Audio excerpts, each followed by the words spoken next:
I'm Robert Kelly. I am on the HOA board here at Werthan Lofts and am a resident. Really wanted to see this area be something. So initially, when I was brought into this project, this is a big empty courtyard with a lot of drainage issues. It was used mostly just to get from the inside of the building to the street. After rain, there would be ankle-deep water just standing around on a regular basis. We sort of realized in the process of discovery that it was a huge wasted space. This is a community space and could be used for that. It hadn't ever really occurred to the client that, wow, we could really make this a very valuable space for the rest of the loft community. And after hearing Gardens of Babylon's pitch, and their just really streamlined proposal where they really had a vision that they felt confident they would execute, the board and I all decided that this was the best way to go for sure, Gardens of Babylon. It was on a scale where we could use some larger scale pieces. One of my favorite things that we did here is this modular retaining wall. It's made out of fiberglass and kind of bolted together, but it's got a Corten finish, so it looks like steel. It has built-in benches, which helps kind of lend to being in an open environment where people can get together and hang out. So it's really excited to sort of create some community in the space. Residents of Werthan really love this space and are out here super often around the fire, out with their dogs, just hanging out, reading. This is one of the oldest buildings in the area. It used to be an old factory over 100 years ago. It has been converted into loft apartments, but it retains all that old charm. It's been an integral part of the Germantown community. It has been such a cool place to live. It's just such a unique part of Nashville.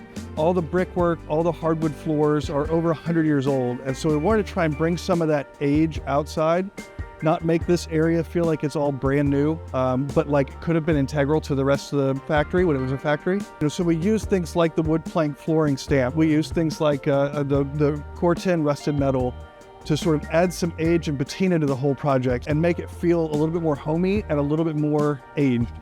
I think I have a lot of favorite things about it. This wall right here that has built-in seating all around it with a bunch of beautiful greenery has been certainly a peak, but also just watching all of this landscaping come alive this spring has been genuinely a joy to watch and has resulted in like endless compliments from the rest of the community who are excited to be out here. And people really do come and spend time out here. So much, it's a 10x increase for sure in usability of the space, which is exciting to see. Some of the key features here were these two great big cherry trees that were existing before we got here. They were the kind of main focal point of the courtyard and gave us all the shade we needed to be comfortable out here in the hot months. They were constricted in a very small planting box, and so we thought, okay, we've got to open this up, give these trees a good chance to keep thriving. We constructed this larger retaining wall area, underplanted it with things like hydrangea and sedges. So we got some seasonal interest there, but really saving the cherries was one of the big things that everybody included in the decision making was adamant about, and I couldn't agree more.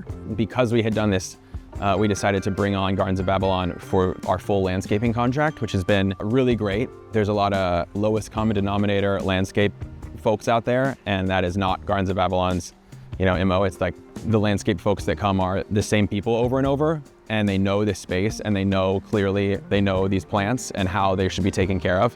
One of the other fun things we did with this project is the stamped concrete.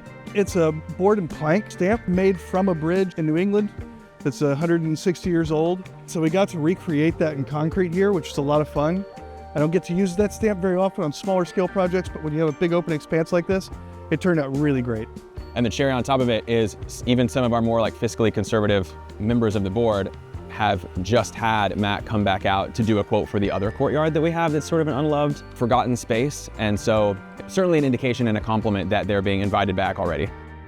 This is a very sustainable landscape. All of these plants, once established and gotten through their first year, really are pretty hands-off. They don't need a lot of help from us. We don't have things we're going to be in here replacing every year or twice a year. The goal was to make a relatively low maintenance space, but make it feel like a lush garden. Gardens of Babylon's design team really brings a lot to the table in creativity and finding new ways to re-envision a space. And so we started with a few drainage problems, but we expanded to make this whole community garden space for the entire building.